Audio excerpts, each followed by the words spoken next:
बिस्मिल्लाहिर्रहमानिर्रहीम अस्सलाम वालेकुम। आप फेसबुक और यूट्यूब चैनल देख रहे हो। मेरा नाम है अब्दुल रहमान। नाज़रीन, आज 9 जनवरी है। आज पंजाब असम्बली का इजलास चल रहा है। उसमें अब परवेज़ इलाही साहब ने तो कह दिया कि जी हम एतमाद का वोट आज नहीं लेंगे। अब हंगामा खेज़ इजलास होने जा रहा है।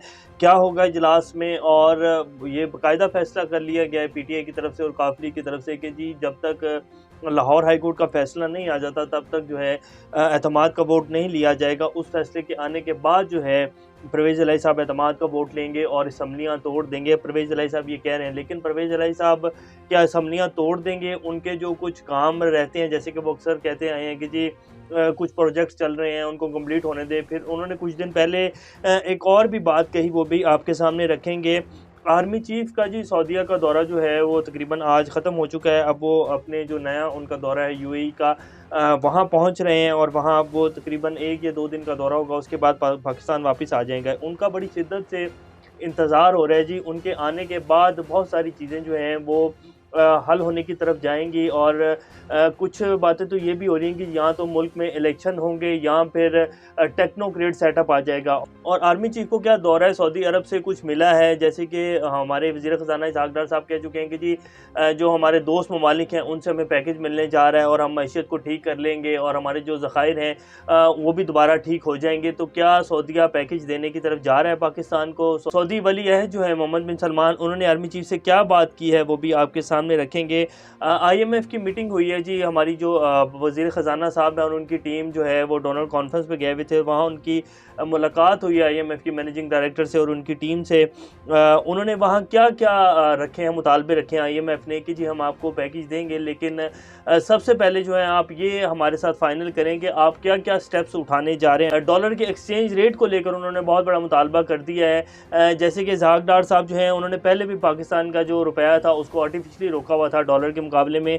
इसी तरह अब भी इसहाक़ डार साहब ने डॉलर को आर्टिफिशियली रोका हुआ है। तो सबसे बड़ा मुतालबा तो IMF की तरफ से किया गया है कि जी डॉलर को फ्री फ्लोट करें आप।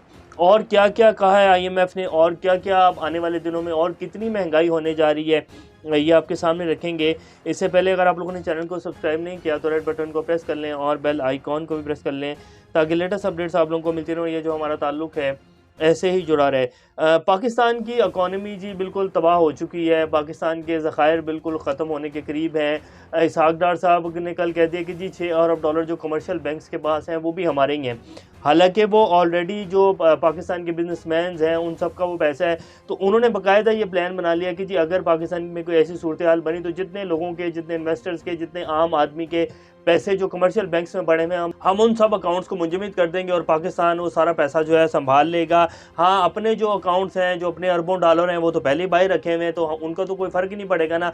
तो वो आम आवाम का पैसा जो है अब जो बैंक्स में पड़ा हुआ है उसको हड़प करने के चक्करों में है। इसी वजह से कल से जब उनका ये बयान आया पाकिस्तानी अवाम ने, कुछ जो बड़े इन्वेस्टर्स हैं उन्होंने अपना पैसा निकलवाना शुरू कर दिया कि जी ये तो लगता है इन्होंने ये प्लान बना लिया है। जब भी इसहाक़ डार साहब कह रहे हैं कि जो कमर्शियल बैंकों के पास 6 साढ़े 6 अरब डॉलर पड़ा है वो भी पाकिस्तान का ही है। तो ज़ख़ायर जो है हमारे 4 साढ़े 4 अरब डॉलर के नहीं है।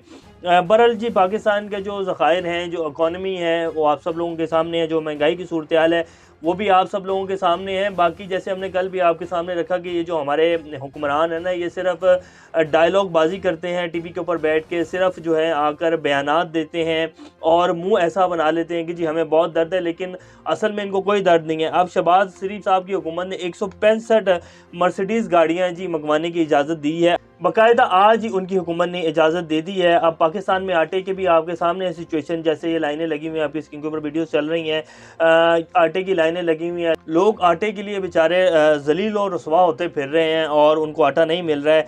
एलसीज जो हैं वो पाकिस्तान में ओपन नहीं हो पा रही और लोगों का करोड़ों रुपए का नुकसान हो रहा है। फैक्ट्रियाँ बंद हो रही हैं, मजदूर बेरोज़गार हो रहे हैं। इवन कि अब तो ये सिचुएशन हो गई है कि जो मेडिकल का कुछ सामान आता है जिससे पाकिस्तान के हॉस्पिटल्स में ऑपरेशन होते हैं, ऑपरेशंस तक जो है मुतासर होना शुरू हो गए हैं क्योंकि एलसीज ओपन नहीं हो रही हैं। पोर्ट ओपन होगी तो जितना भी ये सामान आता है, ये बाहर से इंपोर्ट किया जाता है, वो सारा बंद पड़ा हुआ है। लेकिन 165 मर्सिडीज़ गाड़ियाँ जो हैं वो हमारे हुकूमत की तरफ से उनका ऑर्डर दे दिया गया है, क्योंकि वो कहते हैं कि जी आवाम का खून चूस लो, आवाम के ऊपर माशी पाबंदियाँ लगा दो, आवाम का पैसा जो है उसको हड़प कर दो, लेकिन जो हमारी अयाशियाँ, जो हमारे अल्ले तल्ले हैं, जो हमारे प्रोटोकॉल्स हैं, उनमें कमी नहीं आनी चाहिए, हमारे बच्चों की अयाशियाँ कम नहीं होनी चाहिए। दोबारा बहरहाल ये आज जो है इकदाम लिया गया है। 165 मर्सिडीज़ गाड़ियाँ जो हैं उनकी इजाज़त दे दी गई है कि जी इनको मंगवा लिया जाए, याशी करो।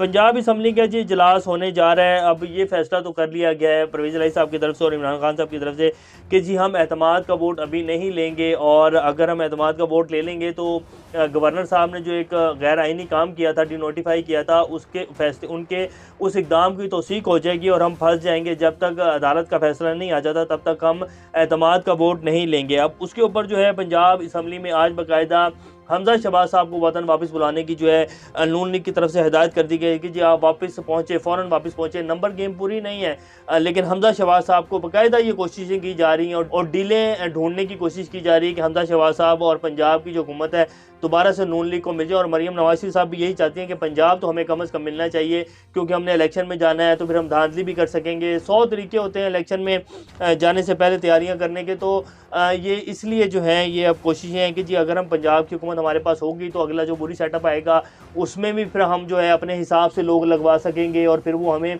लाजमी बात है कुछ ना कुछ तो मिलेगा ना। तो अब ये कोशिशें हैं कि जी पंजाब की हुकूमत मिल जाए, लेकिन नंबर गेम पूरी नहीं है। जरदारी साहब जो हैं वो पंजाब से खाली हाथ वापस गए हैं, कोई बंदा नहीं ख़रीद पाए हैं। तो अब जो है बहरहाल हमजा शहबाज साहब को वापस बुला लिया गया है और आज का इजलास होगा, इजलास ख़त्म हो जाएगा। इसमें कोई ऐसा वो नहीं होने जा रही कार्रवाई, ख़ास कार्रवाई नहीं होगी और अब लाहौर हाई कोर्ट के फैसले का इंतज़ार किया जाएगा। लेकिन परवेज़ इलाही साहब जो हैं वो असम्बलियाँ तोड़ने के हक़ में बिल्कुल भी नहीं है, क्योंकि परवेज़ इलाही साहब ने कल ही ऐलान किया कि हम पंजाब गवर्नमेंट में भर्तियों का ऐलान कर रहे हैं और जितनी भी सरकारी महकमे हैं पंजाब गवर्नमेंट के अंदर आते हैं उन सब में भर्तियाँ की जाएंगी और अगले 1-2 माह में लाखों के हिसाब से नौकरियाँ देने जा रहे हैं। तो इन सारे इक़दाम को देख कर तो लगता है यही है कि परवेज़ इलाही साहब सिर्फ बयानात की हद तक PTI के साथ और इमरान खान के साथ खड़े हैं कि जी जब कहेंगे हम तोड़ देंगे। इमरान खान का एहसान है, उसने हमें हुकूमत दी है, लेकिन वो तोड़ना नहीं चाहते हैं और उनकी हद्दुल इम्कान कोशिश होगी कि असम्बलियाँ चलती रहें। और बाकायदा ये बात भी सामने है कि जी PTI के जो MPAs हैं वो भी नहीं ये चाहते, 80 to 90% MPAs नहीं चाहते कि जी पंजाब की असम्बलियाँ टूटें और हम लोग जो हैं 2-3 माह पहले इलेक्शन से बाहर हो जाएं। और क्योंकि उनको ये नहीं ना पता कि आगे जनरल इलेक्शंस भी होंगे, असम्बलियाँ तोड़ने के बाद भी मुल्क इलेक्शन की तरफ चले जाएगा। पता लगे हम असम्बलियाँ तोड़ें, पंजाब में इनकी हुकूमत बन जाए या कोई ऐसा सेटअप आ जाए जो फिर किसी के भी हाथ ना आए, कोई टेक्नोक्रेट सेटअप आ जाए या कोई ऐसा काम हो जाए कि सारे ही फारिग हो जाएं। तो इसलिए जो पंजाब के MPAs हैं वो भी असम्बलियाँ तोड़ने के हक़ में नहीं है। लेकिन इमरान खान जब कहेंगे तो फिर तो तोड़नी पड़ेंगी, क्योंकि उनको पता है कि इमरान खान से अलहदा होकर तो जो पहले 20 लोटे अलग हुए थे उनकी सियासत दफन हो गई, तो हम तो किसी भी खाते में जो है वो नहीं आएंगे।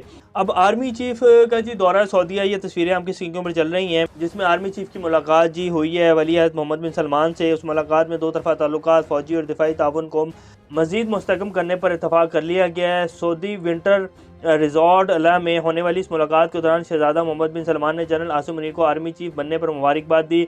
आर्मी चीफ ने अपने दौरे के दौरान उम्रे की सआदत भी हासिल की। इनके लिए खाना काबा के दरवाजे भी खोले गए और उन्होंने खाना काबा के अंदर नवाफिल भी अदा की। आर्मी चीफ अपनी पूरी फैमिली के साथ गए हुए थे, तो बड़ी एक सआदत है जी खाना काबा में जाना और वहाँ नवाफिल अदा करने। ये हर मुसलमान की ख्वाहिश है कि जी ऐसा मौका उसे मिले, लेकिन ये बड़े कम लोगों को मिलता है। और बहरहाल आर्मी चीफ जो हैं हमारे गए हैं, उन्होंने नवाफिल अदा किए, उन्होंने पाकिस्तान के हक़ में लाजमी बात है दवाएँ भी की होंगी। अब आपको बता देते हैं कि क्या आर्मी चीफ को सऊदीया की तरफ से कोई पैकेज मिला है। वैसे तो सऊदीया मदद करेगा, जैसे हमने आपके सामने पहले भी रखा, लेकिन मोहम्मद बिन सलमान की तरफ से बात वाज़ेह की गई है कि जी आप लोग, उनका असल में कहने का मकसद ये था कि जी आप लोग कब तक जो है इसको स्कूल को लेके फिरेंगे, आप लोगों के मुल्क में किस चीज़ की कमी है, आप लोग अपने माहौल एनवायरनमेंट ठीक करें, अपने मुल्क की जो सूरत हाल है, अपने मुल्क में जो एक पॉलिटिकल आप लोगों का एक पूरा निज़ाम है उसको ठीक करें, मुल्क को मुस्तहकम करें, फिर हम इन्वेस्टमेंट करने के लिए तैयार हैं। जितनी मर्जी आप लोग इन्वेस्टमेंट चाहेंगे हम करने के लिए तैयार हैं, लेकिन आप अपने मुल्क को मुस्तहकम तो करें। आप लोग कोई ऐसा सेटअप तो लाएं जिससे मुल्क जो है 5, 10, 15 साल एक डगर के ऊपर चले। आपके तो पता ही नहीं चलता, 2 साल, 3 साल, 4 साल, उसके बाद दोबारा से जो है मुल्क में वही सूरत हाल पैदा हो जाती है जो 4 साल पहले थी। तो कब तक हम लोग आप लोगों को इसी तरह कभी 2 अरब डॉलर, कभी 2.5 अरब डॉलर, कभी 3 अरब डॉलर देते रहेंगे। तो आप लोग अपने मुल्क को ठीक करें, हम लोग इन्वेस्टमेंट करने के लिए तैयार हैं। बहरहाल ये उनको जो है मैसेज दिया गया है।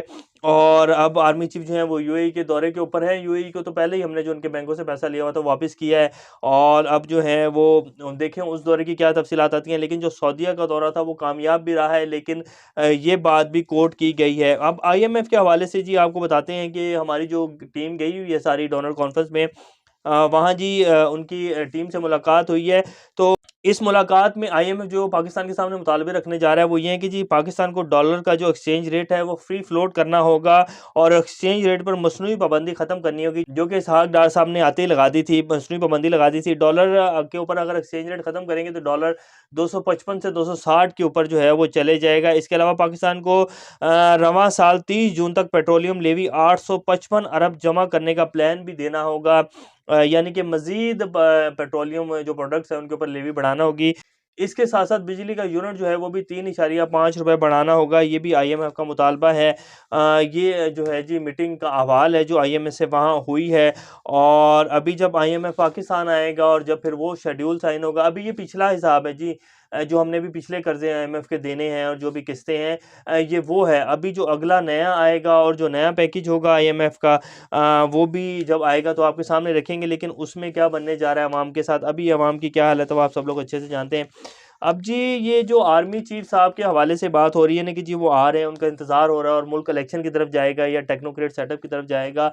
टेक्नोक्रेट सेटअप को लेकर कुछ खबरें जो हमने आपके सामने रखी और जो हमारे मेन स्ट्रीम मीडिया के ऊपर भी चली और कुछ बड़े सीनियर सहाफ़ियों ने इसके ऊपर बात भी की कि जी टेक्नोक्रेट सेटअप जो है वो आने जा रहा है, और अगर ये इसी तरह मुतज़लज़ल रही सूरत-ए-हाल और इसी तरह पाकिस्तान इस्तेहकाम की तरफ ना बढ़ा, क्योंकि आर्मी चीफ की तरफ से ये बात बिल्कुल वाज़िया कर दी गई थी कि जी आप मुल्क को इलेक्शन की तरफ लेके जाएँ और सारी पार्टियाँ एक उसके ऊपर आएँ और मुल्क में इलेक्शन अनाउंस करें। अब मुल्क को मज़ीद किसी भी डिस्टेबलाइज़ेशन की तरफ नहीं जाने दिया जाएगा।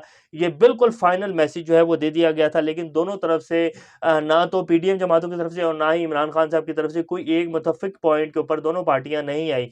अब फिर जब टेक्नोक्रेट सेटअप की बात हुई, फिर ये भी बात हुई कि जी जीएचक्यू में बाकायदा इंटरव्यू हो रहे हैं, तो तम दोनों अतराफ से सियासी जितनी भी जमातें उन सब ने कहा कि नहीं जी टेक्नोक्रेट सेटअप नहीं आने दिया जाएगा, और बाकायदा इसके ऊपर तो फवाद चौधरी साहब ने कहा कि जी अगर इस हुकूमत को किसी भी इलीगल तरीके के साथ गिराया जाता है और टेक्नोक्रेट सेटअप लाया जाता है तो हम इस हुकूमत के साथ खड़े होंगे। तो ये सारी बातें ऑलरेडी हो चुकी हैं, और अब क्या टेक्नोक्रेट सेटअप आ जाएगा? टेक्नोक्रेट सेटअप या तो मुल्क में इलेक्शन जो है वो 2023 में हो जाएंगे, अप्रैल मई या जून में, या फिर अगर मुल्क अब इलेक्शन की तरफ नहीं जाता तो फिर मुल्क में ये जो सियासी जमातें हैं इनकी कहानी ख़त्म हो जाएगी, क्योंकि मुल्क डिफ़ॉल्ट तकरीबन हो चुका है, सिर्फ ऐलान करना बाकी है। और अगर मज़ीद इसी तरह मुल्क को खींचा गया तो मुल्क में इस्तेहकाम नहीं आएगा, मुल्क मज़ीद तबाही की तरफ जाएगा। ये जो अब फैसला है ना, देखिए अगले 5, 10, 15 दिनों में हो जाएगा कि मुल्क किस तरफ जाएगा।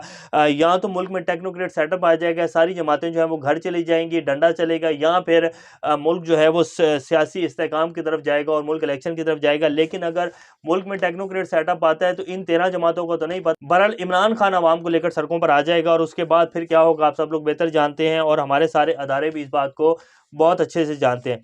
तो ये आज की लेटेस्ट अपडेट से, इंशाल्लाह नेक्स्ट अपडेट के साथ दोबारा आप लोगों के सामने हाजिर होंगे। तब तक अपना और चैनल का ख्याल रखिएगा। अल्लाह हाफिज़।